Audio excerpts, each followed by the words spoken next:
Maintenant que notre machine est installée, on doit procéder à sa configuration de base. Pour ce faire, cliquez sur serveur local. Et on va commencer par premièrement par désactiver le pare-feu. Ce n'est pas une bonne solution, mais pour l'instant, pour assurer seulement la connectivité, on doit procéder à la désactivation des pare-feux Windows. Donc on clique sur désactiver le pare-feu Windows pour le paramètre réseau privé, et puis pour les paramètres des réseaux publics, on doit faire la même chose, cliquer sur OK. Et puis ça, c'est une... même si vous voyez ici actif, si vous actualisez ici, vous allez voir inactif. Et puis encore, vous allez configurer la sécurité renforcée d'Internet Explorer qui est actif.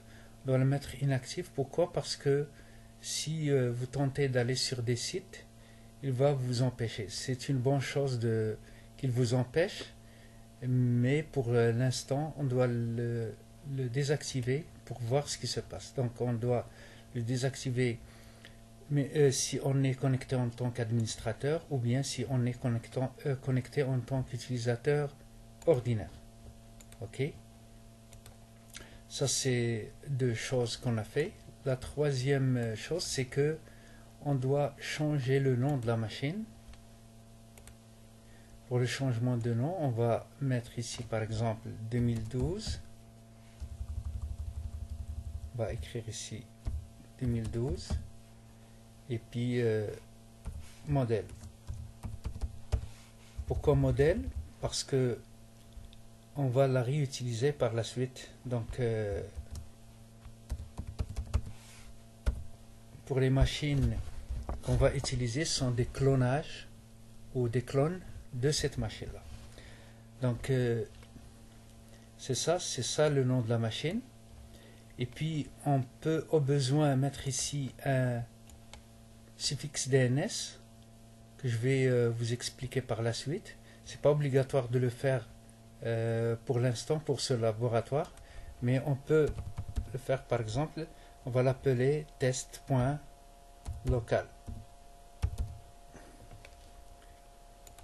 OK et OK.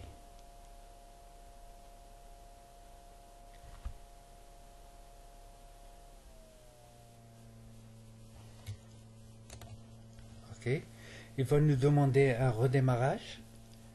Quand je vais faire fermer, cliquer sur fermer. Donc, ou bien je redémarre maintenant, ou bien redémarrer ultérieurement.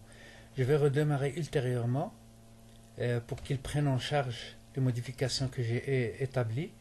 Mais pour l'instant, je dois faire autre chose. Pourquoi? Parce que j'ai un problème de langue ici. Regardez, lorsque je vais écrire par exemple A, B, C, D, il a écrit culon à la place de A. Donc je dois changer la langue du système.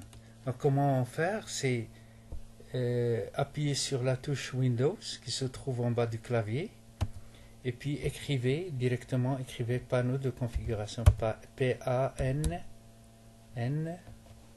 panneau de configuration. Sur horloge langue et région, cliquez sur ajouter une langue et puis ça c'est français France. Donc je veux français Canada, donc ajouter une langue.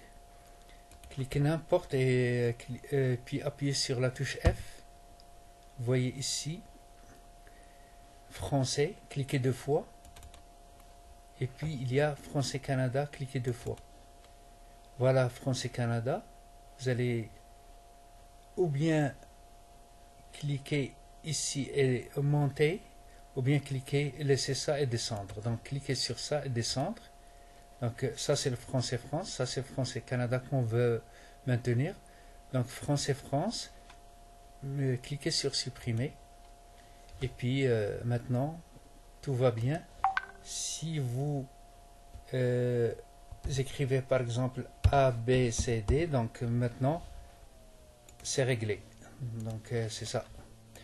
Et puis puisque tout est réglé, je dois redémarrer pour qu'il prenne en charge les modifications, notamment celles concernant le nom de l'ordinateur. Donc arrêtez l'ordinateur, mettez redémarrer et puis écrivez n'importe quoi ici, OK, et ça serait tout. Vous pouvez remarquer, on va le tester, que il a pris le nom de l'ordinateur qu'on lui a attribué. Donc c'est ça. Si je clique sur serveur local, voilà le nouveau nom. Et c'est comme ça. Donc c'est bon. La nouvelle vidéo serait de paramétrer Windows 10.